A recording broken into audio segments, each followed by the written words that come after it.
وهيك حبايبي الشكل النهائي طلع معنا ليالي لبنان بالشكل هذا. شكله ولا أروع وطعمه مميزة.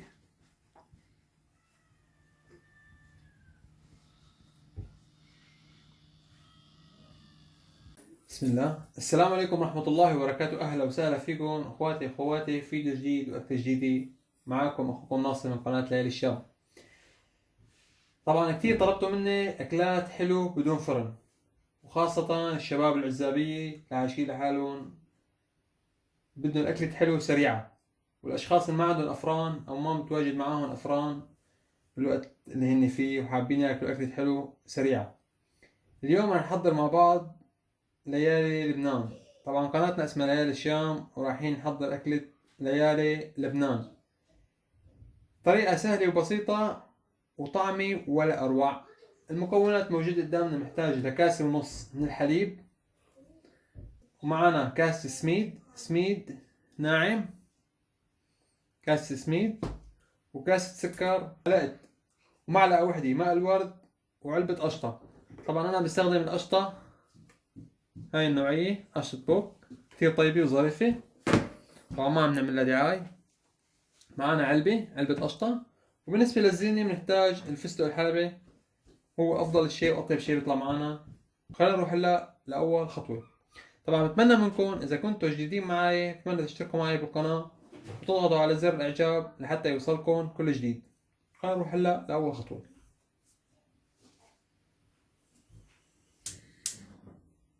مثل ما حكينا، أول شغلة حبايبنا على نار هادي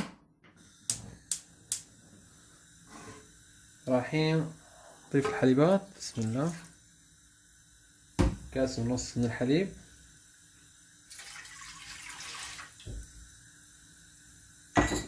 ونضيف لهم كاس السكر،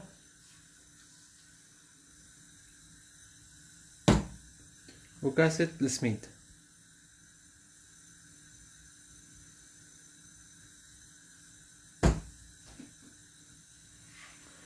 بنحركهم لحتى يستوى معنا السميدات، وننتبه ما يصير معنا تكتلات. إن طلعت معنا تكتلات بنحاول إنه نفرطها بالمشبك أو بالمعلقة.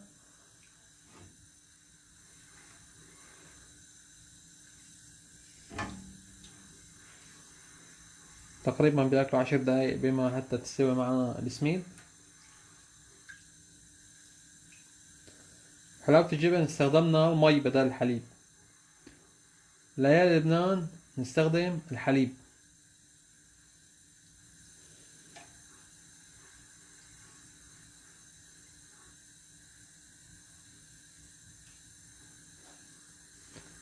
نحرك لحتى ما يلزقوا معنا من تحت. يفضل تستخدموا طنجرة تيفال أو طنجرة غير قابلة للصق، أو طنجرة ما بيلزق فيها الأكل.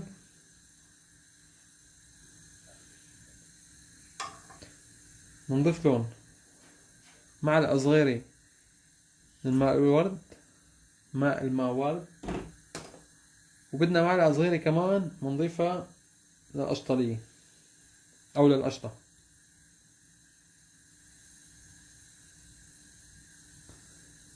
إذا بتحبوا تضيفوا قطرة ليا بالآخر فيكن ما تكتروا سكر، تحطوا نص كاس سكر. أنا حابب سهلكن إياها وبسط لكم إياها لأكلتنا كتير، ولذلك ما استخدمت غير السكر.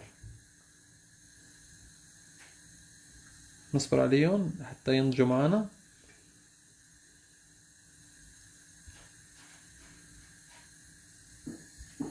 مثل ما شايفين حبايبي قربت تستوي معنا، لساتها مريقة شوي، بدنا اياها شوي جميدة.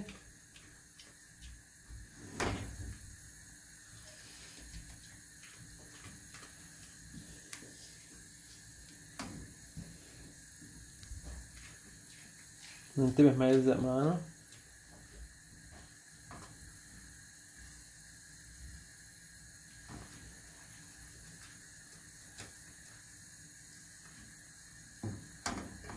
لسه بدهم شوي صغيرة. حاول حركها لحتى ما تلزق معنا، انه اذا لزقت او احترقت من تحت رح تطلع طعمتها مو طيبة، رح تطلع طعمة الحرق ظاهرة معنا بالطبخة او بالاكل الحلو.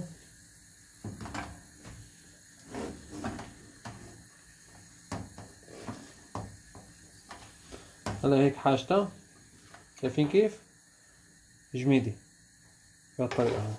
طفي عليها، بسم الله.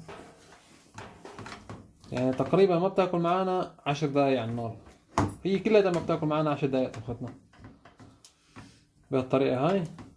هلا بنمدها بصينية بصحن بأي شيء لحتى تبرد معانا. بسم الله. هلا بنمدها بهالصحن حبايبي.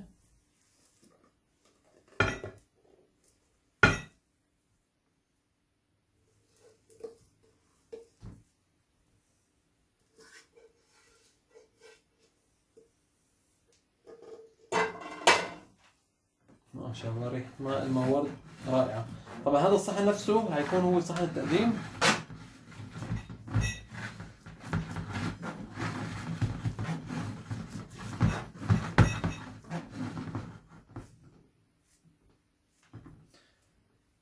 رح نستخدم معلقة نغسلها شوي بالمي لحتى تنمد معنا.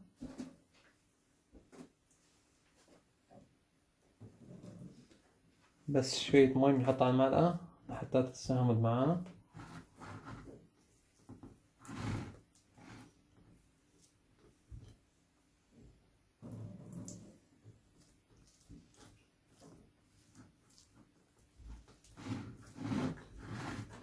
وفيكم تمدوها بإيدكم كمان.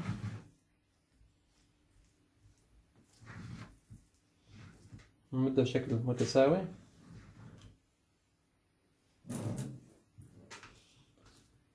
أنا عم رش على المعلقة شوية مي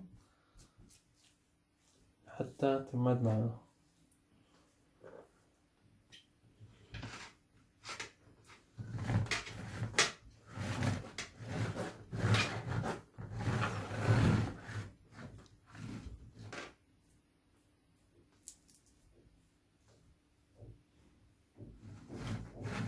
ما بهم تكون شكلها كثير راكز لأنه راح ينزل فوقها قطر، عفوا راح ينحط فوقها قشطة.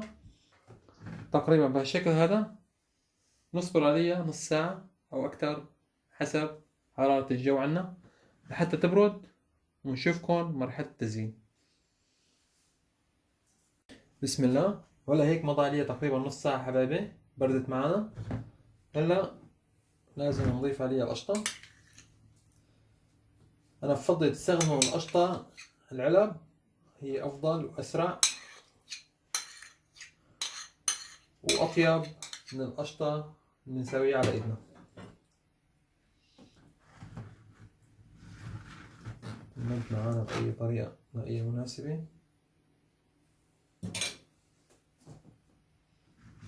نبدأ بشكل متساوي.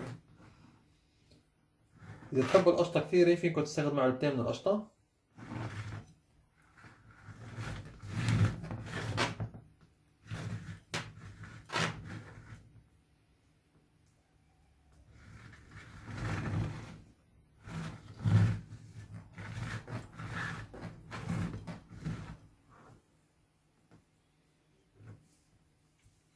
أنا استخدمت علبة واحدة من القشطة، بلاقيها كافي.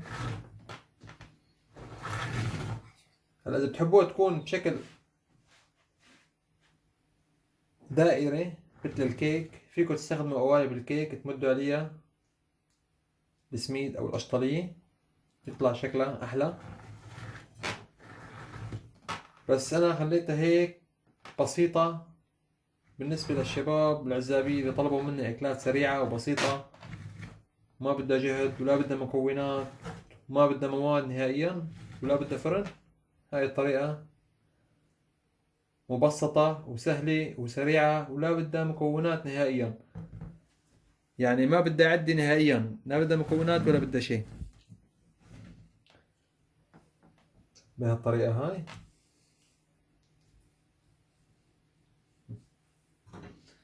يعني عم بشتغل لكم إياها بشكل مبسط مميز.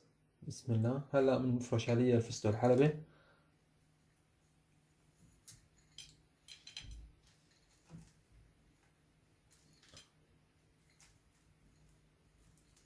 الفستق الحلبي كتير طيب معاها، أطيب من اللوز وأطيب من أي نوع تاني.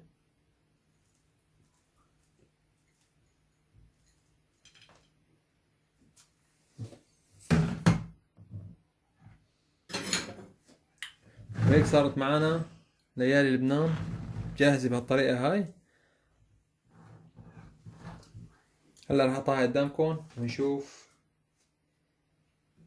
كيف رح يكون قوامها. بسم الله.